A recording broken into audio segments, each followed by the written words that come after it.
Yes po, dito Apple! na. Hi! Si Hi Apple. po. Ba't nawala ka kanina? Nanggigigil ako sa'yo eh. Wala, Mi. Binaba mo, no? May tumawag Hindi sa'yo, na no? wala yung signal ko. Punta Malay mo. punta ka sa may signal. Kaya nga eh. Okay, Apple lang Cavite. Yung real talk sa relasyon natin, yung kanina sa kwento mo LSS ko, yung storya ni Joanna. Meron ka bang talakhan na syuda tungkol dun sa kanyang storya na hiwalay na kami ng partner ko pero nakatira pa rin kami sa iisang bubong. Anong talak mo dyan? Ano ang maa-advise mo para kay Joanna dyan sa kanyang love story na yan? Kasi if hiwalay na sila, bakit nag-stay pa rin siya in a one house with him? Yeah, that's the question Kasi nga. the first place, di ba, siya yung nakipaghiwalay na nagsabi na ayaw niya na. Mm. So, dapat siya yung may lakas ng loob to umalis din. Mm. Kasi yung guy, siguro malay natin, nag-aantay lang siya. Hindi naman mag-ano yan na siya yung aalis hanggat hindi naman sinabi. Hindi, pero naniniwala ka ba na yun talaga ang dahilan? Naniniwala ka ba na walang iba si Guy? Hindi ko lang.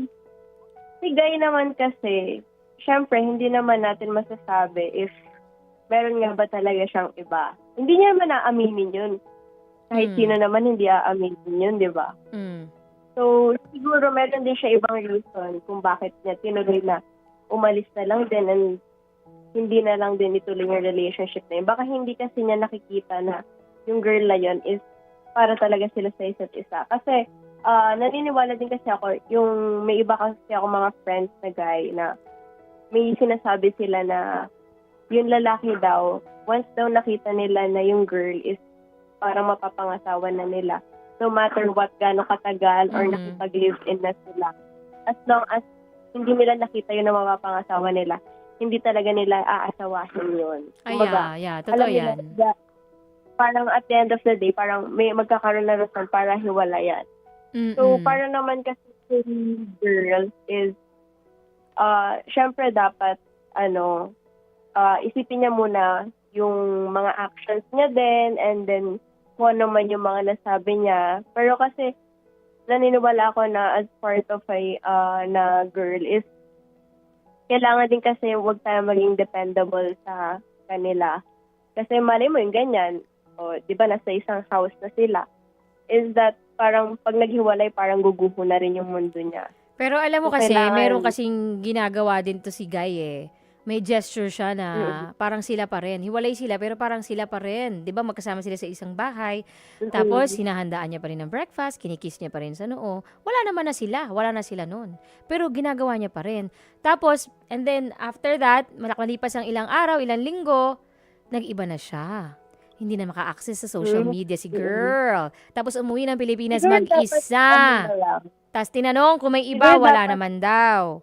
Pero iba ang sinasabi sa ginagawa. Siguro dapat, ang maging, na lang ni girl is maging vocal siya. Yes. Na tigilan niya na yung ganong actions if wala rin naman patutunguhan. Kung alam naman natin na hiwalay naman na talaga tayo.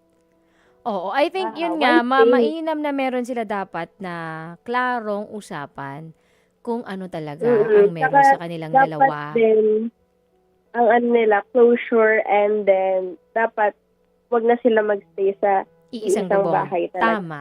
Para maiwasan na yung mga ganyang mga Paasahan. actions na Oo. magugulo lang. Yeah. Oo, paasa, di ba? Ang daming pa-fall.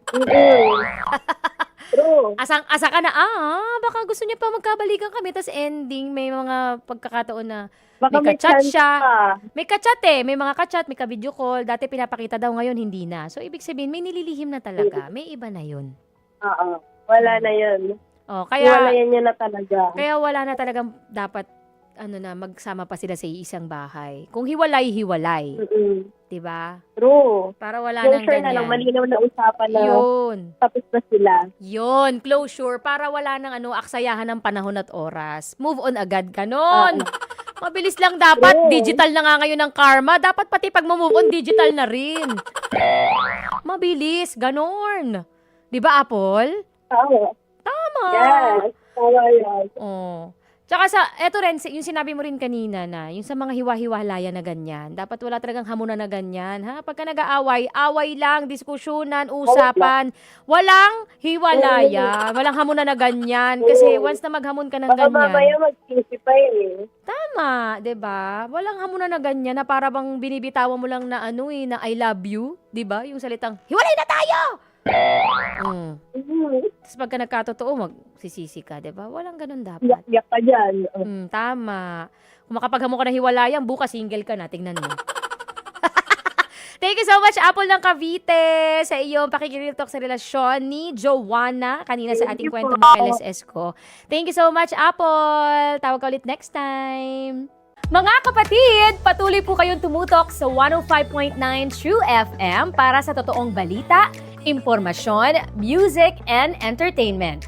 Mag-subscribe sa aming YouTube channel at podcast at sundan nyo kami sa Facebook, Instagram, X at TikTok sa @True Network PH. Bisitahin din ang aming website sa truefm.ph. At panoorin din po kami sa True TV sa Signal sa Channel 19. Kami ang 105.9 True FM. Laging true sa'yo, kapatid!